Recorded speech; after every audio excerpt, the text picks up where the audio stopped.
Okay guys, nagbabalik tayo. Yan, pag-usapan natin guys itong mga real talk ni Attorney Claire at saka ni Maharlika. Yung approach ni Maharlika is actually sa pagiging broadcaster ni Idol Rafi at saka ng RTIA.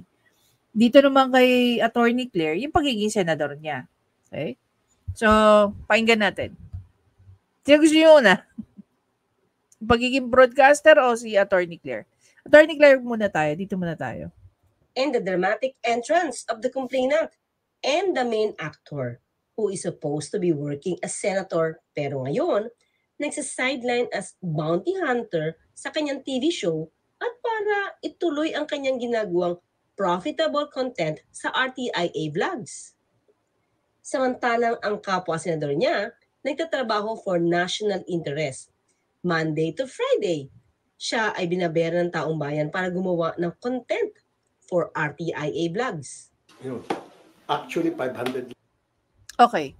Alam niyo guys, this is not the first time na na-raise natin tong concern na to. We've been doing this for the last couple of months already. Hindi lang ako. Marami na nag-raise nito. Isa sa pinakamalaking tanong natin is, meron bang conflict of interest ang ginagawa ni Idol sa pagiging host niya dyan sa RTIA at saka sa Senado? Hindi lang minsan pero marami ng beses, okay, na dinadala ni Idol yung problema ng mga tao, mga nagrereklamo mula dyan, okay, sa RTIA papunta sa Senate. National interest ba siya? National concern ba siya? Alarming ba siya? Para bitbitin. No? Okay, kung babalik-balikan natin guys, lahat ng binitbit ni Idol dyan sa Senate na nanggagaling sa RTIA, ano nangyari?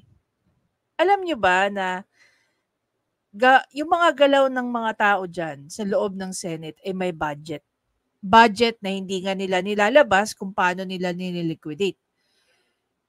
Diba? Ilan linggo na natin iniingay yan sa social media.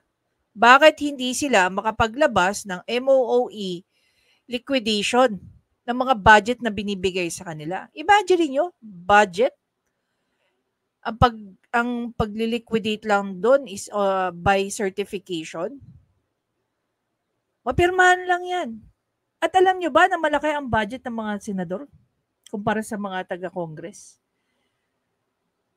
Balikan natin yung kay Napoles.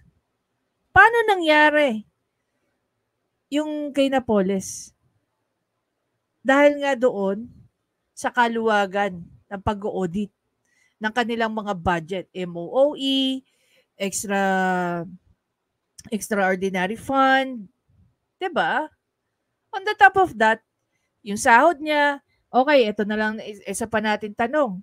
Pag si Idol ba na andyan sa loob ng RTIA, yung mga staff ba niya nagtatrabaho sa Senate? Another one. Magkaiba ba yung staff ni Idol diyan sa RTIA at saka sa Senate? Okay? Kasi kung makikita nyo, pag binivideo niyan, na pinapalabas niya sa Rafi Tulfo in Action, yung mga reporter niya, yung ibang staff niya, familiar yung mukha eh. Nakikita din natin na nagtatrabaho for RTIA. So, double compensated ba yung mga staff ni Idol diyan sa RTIA at saka sa Senate? Diba? Another question is, bakit si Rafi Tulfo lang ang nakakagawa niyan? Pangalawa, bakit si Rafi Tulfo nagko-continue na? Kasi wala nagre-reklamo eh. Hindi siya kinakalabit ng mga kasama niya sa loob ng Senado. Pwede rin nating isipin, hinahayaan lang siya at binibilangan lang siya. 'Di ba? Baka bigla na lang magulat si Idol Rafi na patong-patong na pala yung kinakaso sa kanya. Dahil nga sa ganyan ginagawain niya. 'Di ba? The only senator na ganyan, siya lang ang gumagawa niyan. Dahil siya lang ba may programa? Sa pagkakaalam ko, may programa rin naman si Pia Cayetano at saka si Alan eh. No? Yung mga Cayetano siblings sa senador. Nung Lagi nga kinukumpara dito kay Idol si TVJ no? Si Tito Soto. No si Tito Soto, senador, hindi po natin siya nakikita. Saan? Sa Itbulaga. Nung si Noli De Castro, senador, hindi rin po natin siya nakikita sa TV Patrol. Ultimo si Ted Filon, nung siya po ay naging politiko. Iniwan niya po ang kanyang programa at nag-focus sa kanyang trabaho sa gobyerno. Pero ito si Idol, wala. Diba?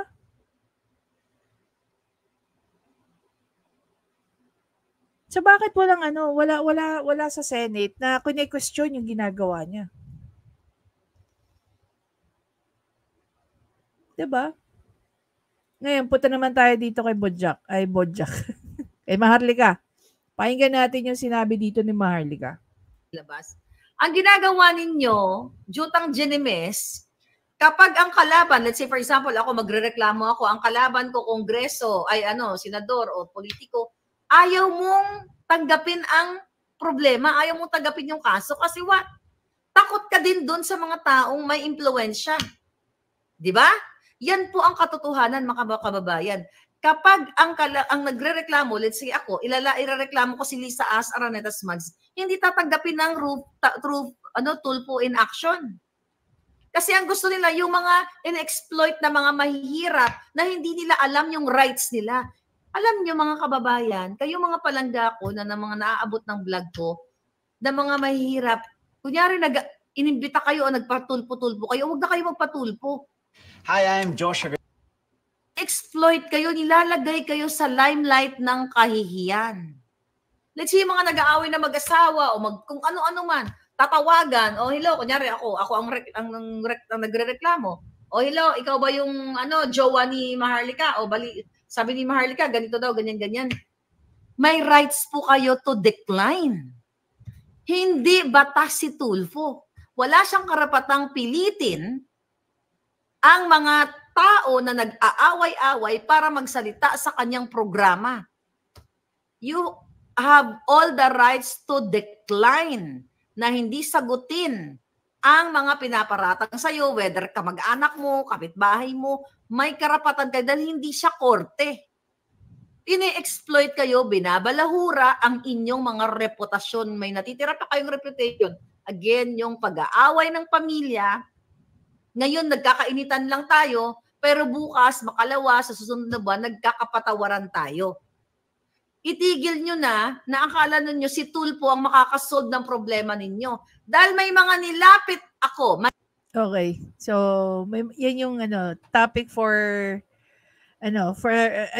video for, topic natin for another video. Okay? Ngayon, dito sa sinabi ni Maharlika, hindi lang po minsan, hindi lang minsan.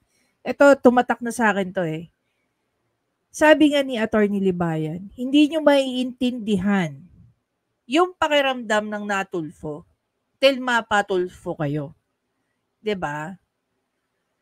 Yung pamamahiyang nangyayari, yung accusation na nangyayari, very recent lang guys, no? On air to, live. Tumawag si Idol Rafi sa isang di umanong head ng NBI sa airport. Okay? Humingi lang siya ng tulong, bigla na siyang naging suspect. Bigla na siyang inakusahan na siya ay possible na isa sa mga at ginagamit pa nga niya yung salita ng netizen. Na yung mga netizen daw, iniisip na baka isa na rin daw siya.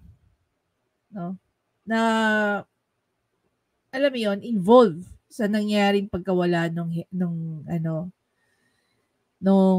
maleta. Yun guys, napakamali na yun. Sobrang mali na yun. Pumunta ka ng barangay, pumunta ka ng pulisya, pumunta ka ng prosecutor. Kahit ikaw ay isang akusado, hindi ka pwedeng husgahan.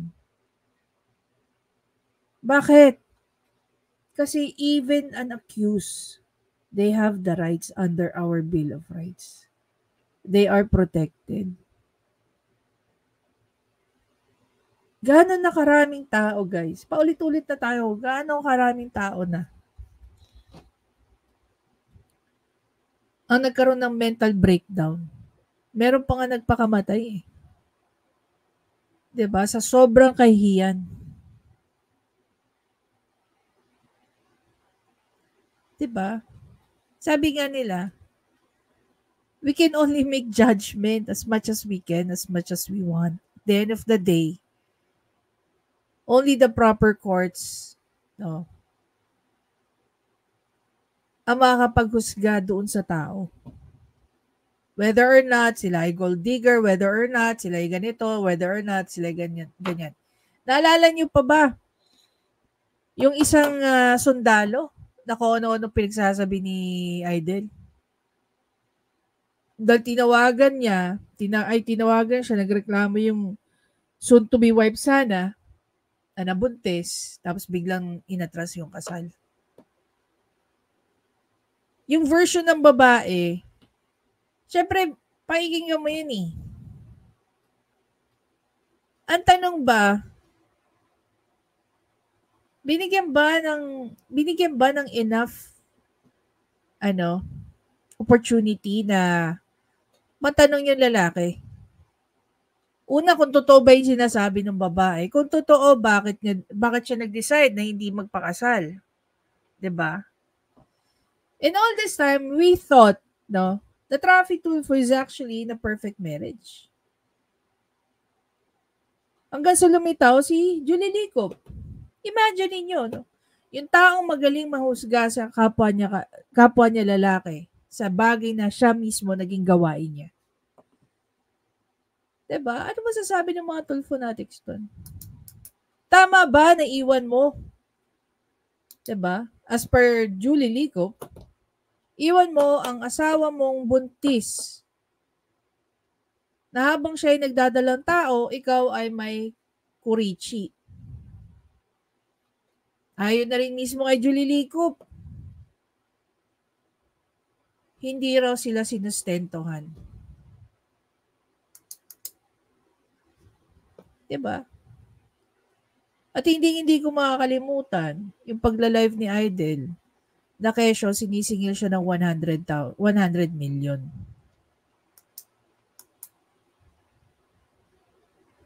Diba? Siya pa tuloy yung naging biktima. siya na yung naging biktima. Ako hindi. Nung narinig ko yun, neutral ako.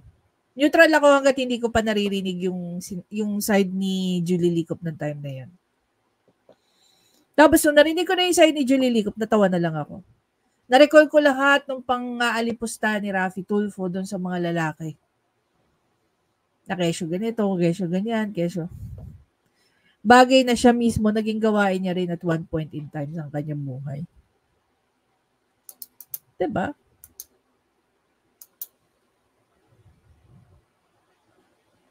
Mapasenador at saka broadcaster, wala. Tapos nag-aasam pa yan maging senador, ay maging presidente. Okay ka lang.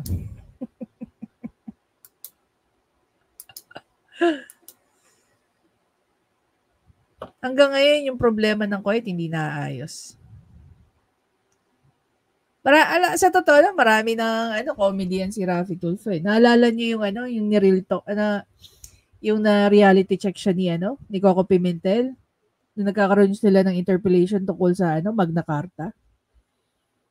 Sabi ni Coco Pimentel, akala ko ba si BBM or something ganyan, no?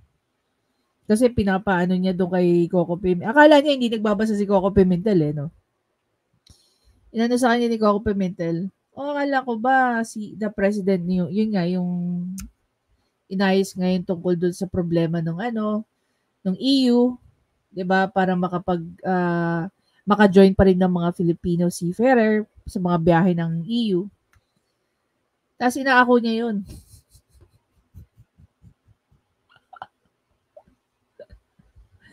Ilang beses na bang napahiya dyan si Idol at na-prove ng mga kasama niya na credit grabber yan si Idol. Diba? Oh, yung interpellation na lang between Pia Cayetano at saka niya. Oh, pagdating sa post niya, siya bida. Hindi ba lang siya nagpasalamat doon sa dalawang senador gaya ni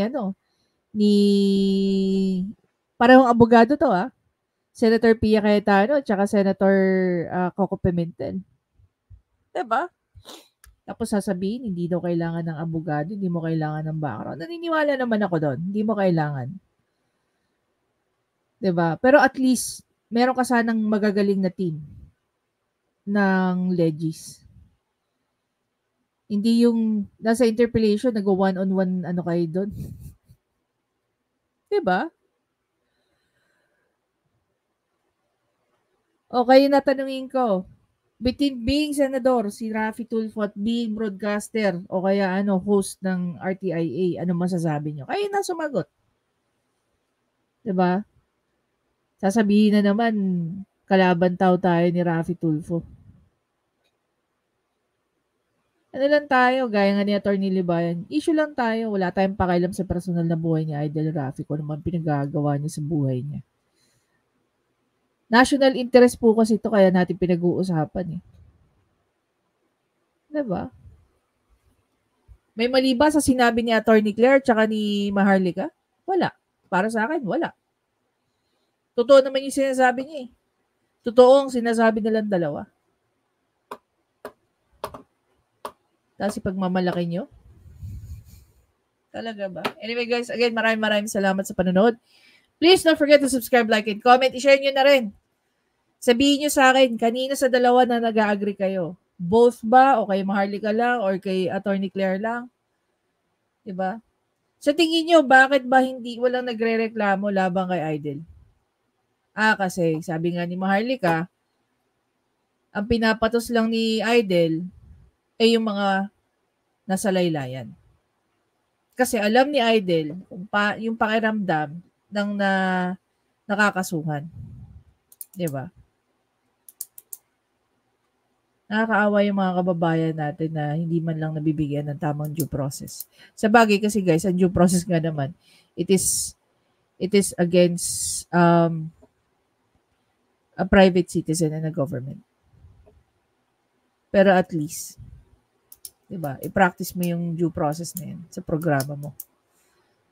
Dahil lahat ng akusado may karapatan din. Diba? Unang-una, hindi ka naman judge. Pangalawa, hindi ka rin korte to make judgment dun sa mga na-accuse.